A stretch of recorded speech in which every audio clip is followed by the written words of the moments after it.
não contenha a fé. E eu quero trazer essa palavra. A gente poderia também dizer: não contenha a fé que você recebeu, ou não contenha o poder que te foi outorgado.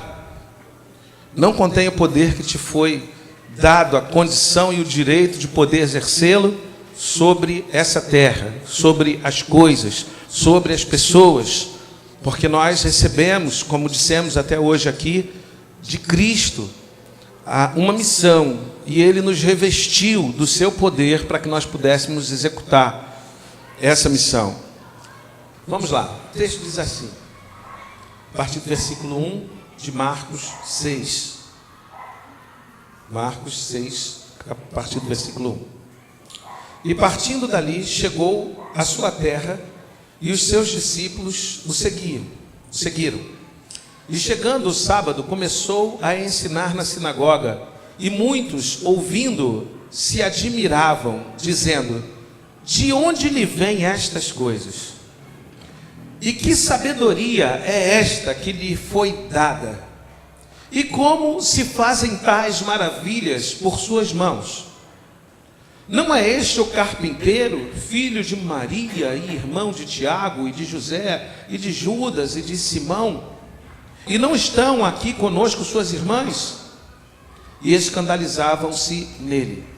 E Jesus lhes dizia: não há profetas sem honra, senão na sua terra, entre os seus parentes e a sua casa. E não podia fazer ali obras maravilhosas, somente curou alguns poucos enfermos, impondo-lhes as mãos.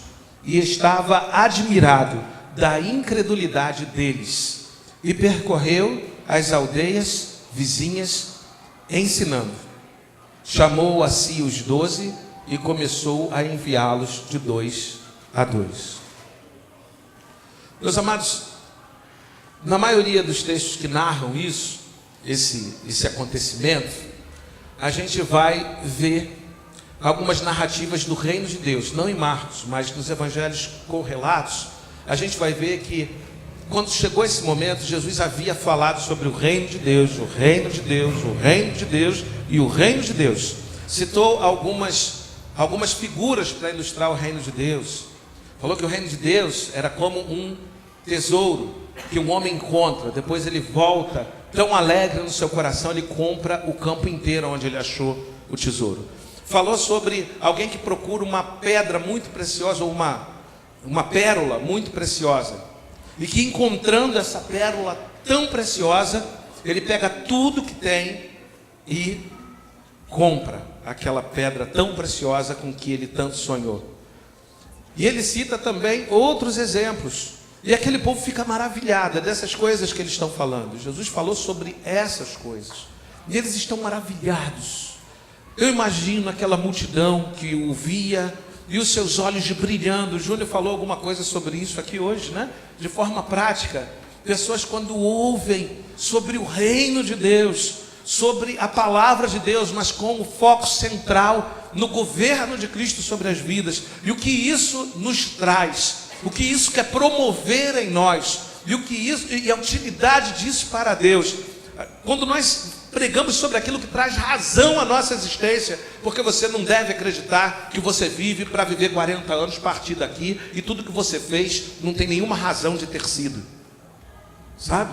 Então imagina aqueles homens quando ganham razão para existir a partir da palavra de Jesus, seus olhos brilhando. E é assim que na maioria das vezes as pessoas se posicionam quando ouvem-nos falar. A gente fala do amor de Deus, e porque a gente vive, porque a gente entende, porque a gente sente, porque a gente sabe quanto isso nos alimenta. Nós falamos de tal maneira dentro das nossas casas, junto àqueles que estão mais próximos a nós no cotidiano, e a gente fala do que vive. Porque se não falamos do que vive, aí esquece tudo que eu estou falando. Mas a gente começa a falar do que a gente vive, do que a gente crê, e se cremos de fato, vivemos. Então a gente começa a falar e olhos começam a brilhar. Mas tem uma realidade que também acontece quando nós trazemos a palavra do reino sobre pessoas. O que acontece é que muitas vezes por timidez, as pessoas voltam-se contra você, por muitas vezes.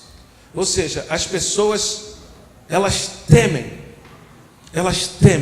pessoas reagem mal às coisas que não entendem, reagem mal, e a gente pode falar por nós mesmos, a maioria de nós passou por esse processo, e quando alguém traz essa palavra desafiadora, para nós entregarmos nossa vida ao Senhor Jesus, a gente fica maravilhado, porque a gente foi até doutrinado a vida inteira, sobre quem é Jesus, o que Ele fez por nós, o amor de Deus manifesto sobre Ele, por nós, e nós nos encantamos, dizendo que coisa maravilhosa, viver por alguém assim vale a pena, viver, o olho brilha por isso, mas ao mesmo tempo, ainda é um discurso bonito, mas que ainda fala de coisas que nós não entendemos de forma prática, e a reação das pessoas, seguida ao entusiasmo, e se maravilharem, como aqueles homens que são narrados no texto, é começar a agir de forma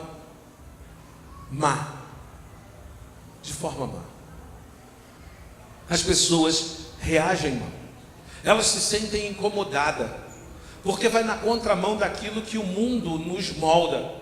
E o mundo diz que a gente é que cuida da nossa vida, e que a gente é que tem que continuar cuidando da nossa vida, e que nós temos que ser senhores de nós mesmos. Isso é pregado todos os dias, todas as horas.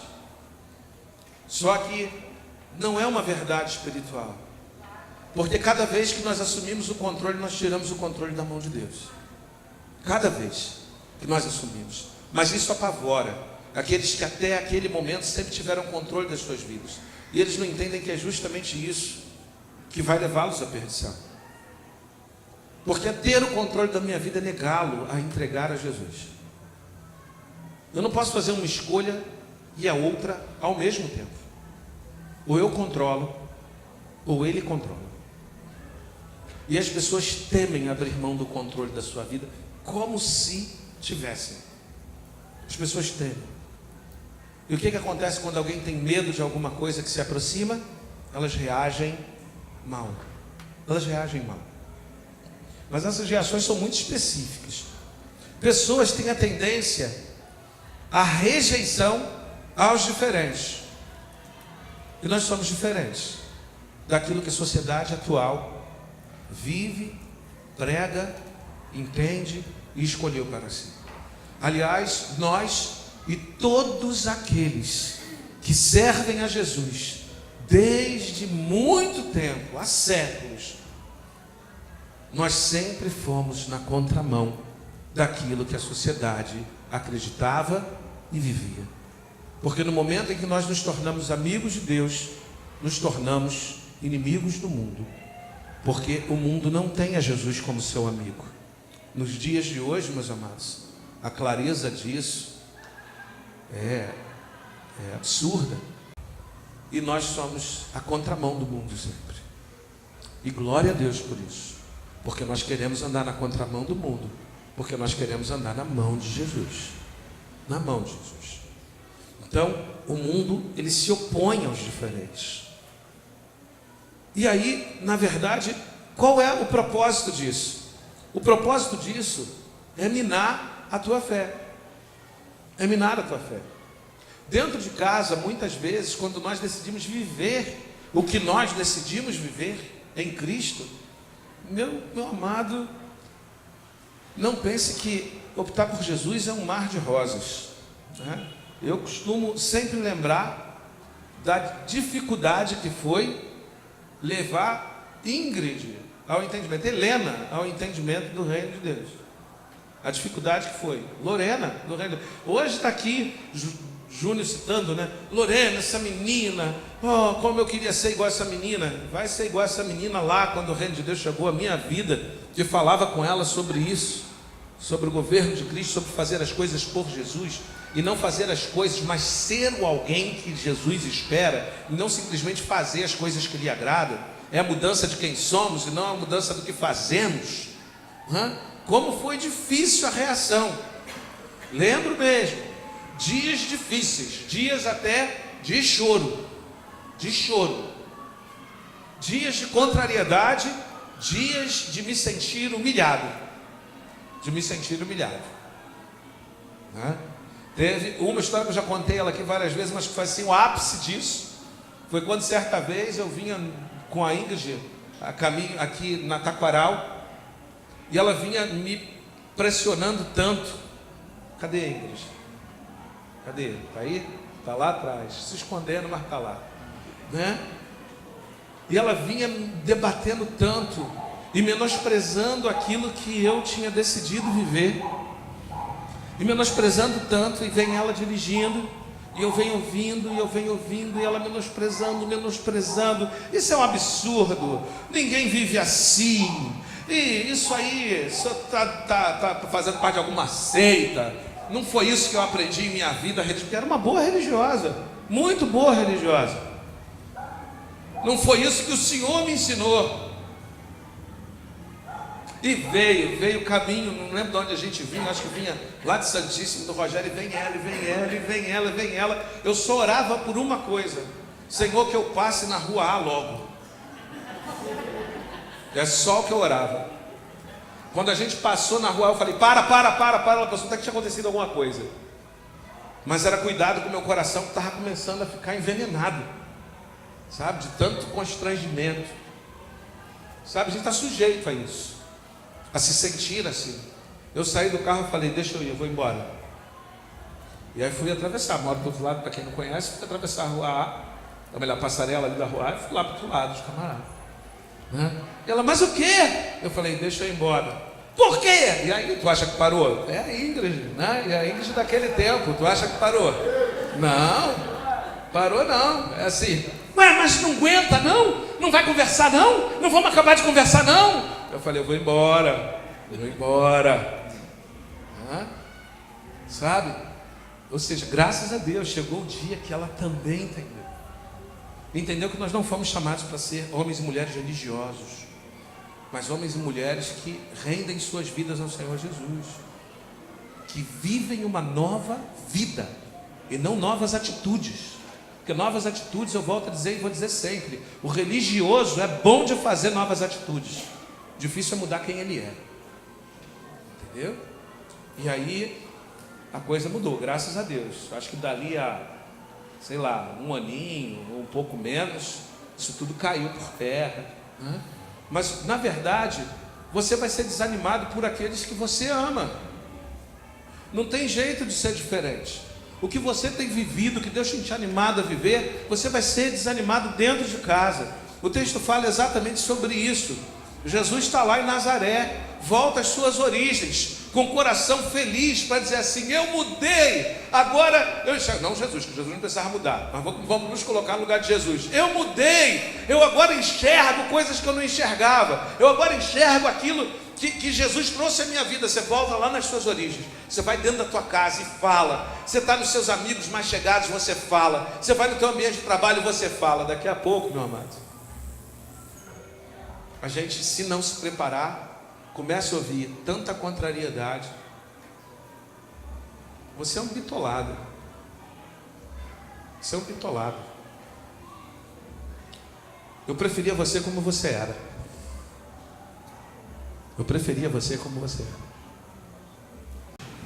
Deixa eu explicar uma coisa. Um abismo chama o outro. Ninguém quer ir para o inferno sozinho, não. Ninguém, nem Satanás. Por isso a obra dele é nos desviar do entendimento de quem é Deus na nossa vida, ou quem deveria ser. É isso que ele faz, é a obra dele. É não ir para o inferno sozinho, porque ele vai. E parece que aqueles que estão aprisionados ao pecado, e muitas vezes até aprisionados a Satanás, parecem que vivem na mesma disposição. Você já viu aquele homem, aquela mulher que acabou com o seu lar, com adultério, que vive infeliz, que vive depressivo, sabe que perdeu a melhor oportunidade que tinha na sua vida, mas que o tempo todo fica fomentando para você ser adúltero também? Aí, está te dando mole. Aí, está te dando mole. Um abismo sempre chama outro. Ninguém quer viver a corrupção desse mundo só. É instintivo no homem perdido, de que ele atraia também quantos ele puder para a perdição. É instintivo, porque o homem sem Cristo é o homem vitimado pela corrupção do pecado. E o homem corrompido pelo pecado só pode produzir para o pecado. Não produz para outro, senão para o seu Senhor. Só que não enxerga isso, porque muitas vezes parece tudo muito bom. Tudo muito bom.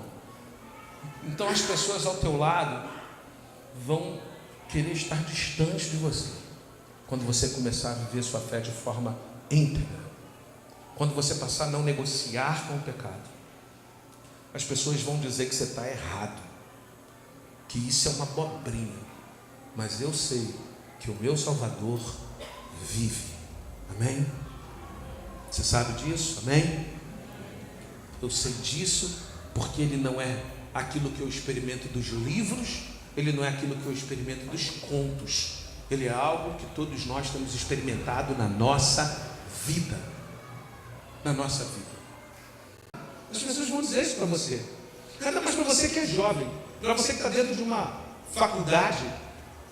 As pessoas vão dizer isso para você, vão dizer assim: cara, isso aí tem nada a ver, tem nada a ver, mas tem muito a ver. As coisas estão fora de lugar, meus irmãos, fora de lugar, e a gente infelizmente está permitindo que as coisas fiquem fora de lugar. Mas nós fomos chamados não para ir a contra do ponto de vista da faca, né? Nós não fomos chamados para isso, mas nós fomos para fazer a diferença, mostrando que existe outro caminho, e que o caminho de Deus é perfeito, e que a vontade dele é boa, perfeita e agradável. E é isso que nós queremos para nós. É isso que você precisa não deixar que tirem de você. E o que fez Jesus, para a gente finalizar, o que fez Jesus? Como reagiu ele a isso tudo? Você sabe como é que Jesus reagiu? Versículo 7. 6, 7.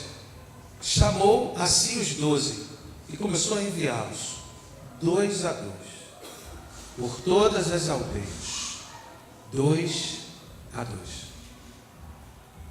Como é que Jesus reagiu? Vamos para o 6.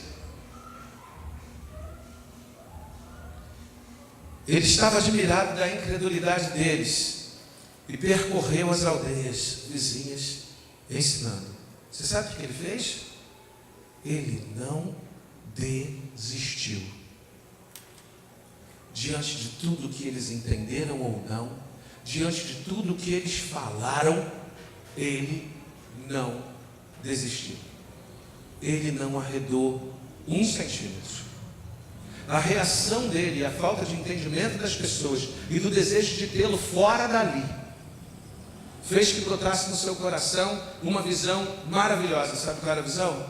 De que eles precisavam muito. E é assim que a gente precisa reagir.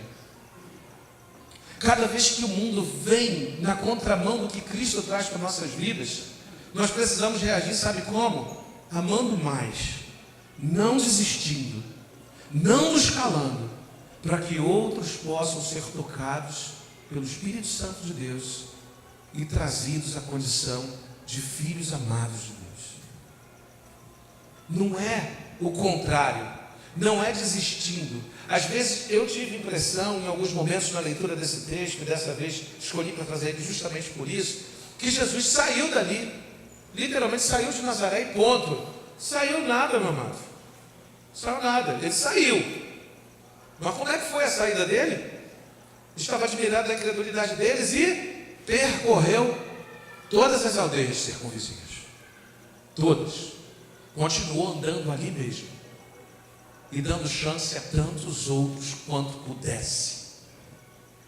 Sabe, essas pessoas que não te entendem, elas podem ser a Ingrid, elas podem ser a Lorena, elas podem ser tantos outros que, como nós, não entendemos no primeiro momento, mas pela misericórdia de Deus, pessoas tiveram misericórdia e continuaram nos instruindo até que nós entendêssemos. Então a reação de Jesus foi ir atrás daquelas mesmas pessoas, foi continuar circulando naquele mesmo lugar, fazendo o que lhe era possível, dando mais uma oportunidade de entendimento. Dessa vez não foi, mas enviou. Ou seja, talvez eles não me ouçam, mas talvez eles ouçam alguém. Vão de porta em porta, porque vocês não são daqui, mas eu sou. Então vão de porta em porta, quem sabe eles ouvem vocês. Quem sabe? Vão de porta em porta. Se atenderem vocês, vocês entram e deixam a paz. Se não quiserem, até o pó dos pés você bate e sai daquela cidade. Mas vocês vão lá. Eu quero gerar uma oportunidade para que eles possam ser diferentes. Eu quero.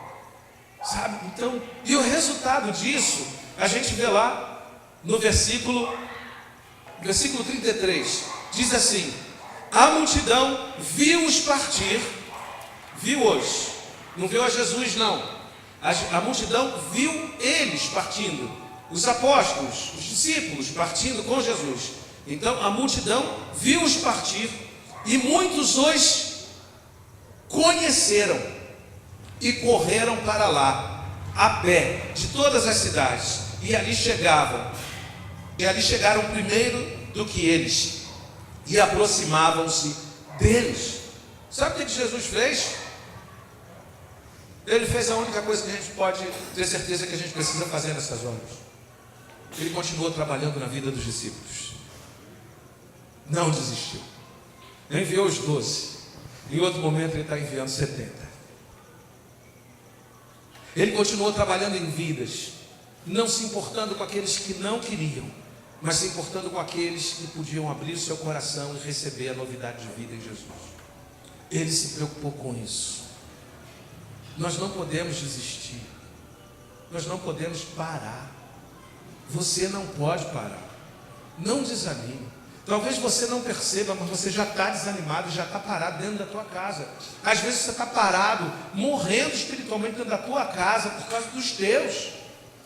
Meu amado, não perca a perspectiva do reino em tua vida. Continua.